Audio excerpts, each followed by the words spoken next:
Assalamualaikum warahmatullahi wabarakatuh. Perkenalkan, nama saya Fitriani Giga, berasal dari kelas 3 SPIB dengan NIM 2011020041. Baik, pada video kali ini saya akan mempresentasikan sebuah artikel tentang Minangkabau pasca kemerdekaan. Yang pertama, PDRI pada di Minangkabau.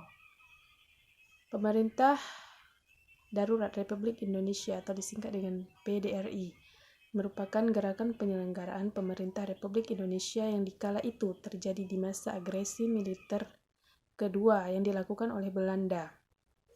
Lamanya pemerintah PDRI itu terjadi pada periode 22 Desember 1948 sampai 13 Juli 1949.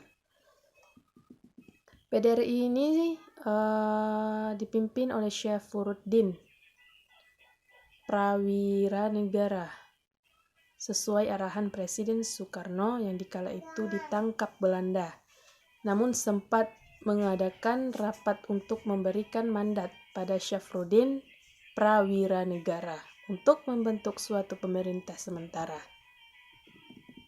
Tidak lama setelah ibu kota Republik Indonesia di Yogyakarta dikuasai Belanda dalam agresi militer Belanda II, mereka berulang kali menyiarkan berita bahwa Republik Indonesia sudah bubar karena para pemimpinnya seperti Soekarno, Hatta, dan Syahrir sudah menyerah dan ditahan. Mendengar berita bahwa tentara Belanda telah menduduki ibu kota Yogyakarta dan menangkap sebagian besar pemimpin pemerintah Republik Indonesia, tanggal 19 Desember, sore hari Mr. Syafruddin Prawiranegara bersama Kol Hidayat Panglima Tentara dan Teritorium Sumatera mengunjungi Mr. Tengku Muhammad Hasan, Gubernur Sumatera atau Ketua Komisaris Pemerintah Pusat di kediamannya. Untuk apa? Untuk perundingan. Malam itu juga mereka meninggalkan Bukit Tinggi menuju halaman daerah perkebunan teh 15 km di selatan kota Payakumbuh.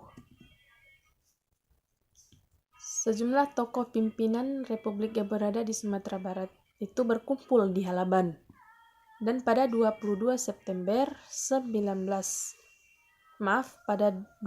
Desember 1948, mereka mengadakan rapat yang dihadiri antara lain oleh Syafruddin Prawiranegara, Hasan dan Mr. Sultan Muhammad Rashid, Kolonel Hidayat, dan yang lainnya lagi.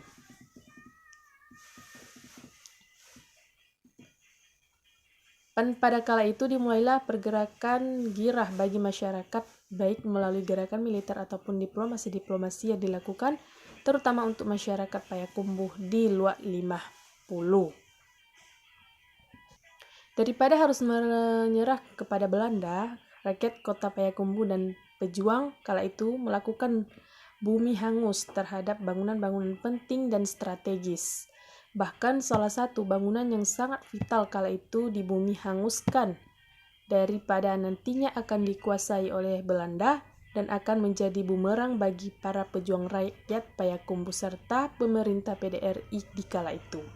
Di antara bangunan-bangunan penting yang yang dihanguskan itu adalah Markas Batalion Singaharau dan Base Kapten Tantawi, Kantor Bupati dan Bank, Kantor PDRI, Gudang Senjata dan Amunis Berat di Kubu Gudang yang merupakan salah satu peninggalan Jepang. Terakhir adalah Bandar Udara. Usai dihanguskan beberapa aset itu, beberapa kerugian moral dan materi yang harus diderita dan dialami oleh masyarakat Payakumbuh dan 50 kota kala itu. Contohnya saja dari beberapa sumber penulis dapat dan di beberapa koran lama yang disimpan narasumber, yaitu salah satunya pabrik senjata kala itu sedang melakukan pengembangan pesawat tempur dan beberapa senjata berat yang telah disiapkan atau untuk siap diuji cobakan, namun karena agresi militer hal tersebut diurung kembali. Yang kedua, perspektif tentang peristiwa PDRI. Pemerintah darurat adalah segala urusan yang dilakukan oleh negara dalam keadaan darurat yang membutuhkan tindakan penanggulangan segera dalam rangka menyelenggarakan kesejahteraan rakyat dan kepentingan negara itu sendiri selama keadaan darurat tersebut berlangsung. Dengan kata lain, pemerintah darurat adalah pemerintah yang dijalankan dalam keadaan bahaya atau darurat. Pemerintah darurat itu sendiri merupakan respon atas keadaan bahaya yang sedang dihadapi dan bertujuan untuk mempertahankan ekstensi pemerintahan negara yang bersangkutan.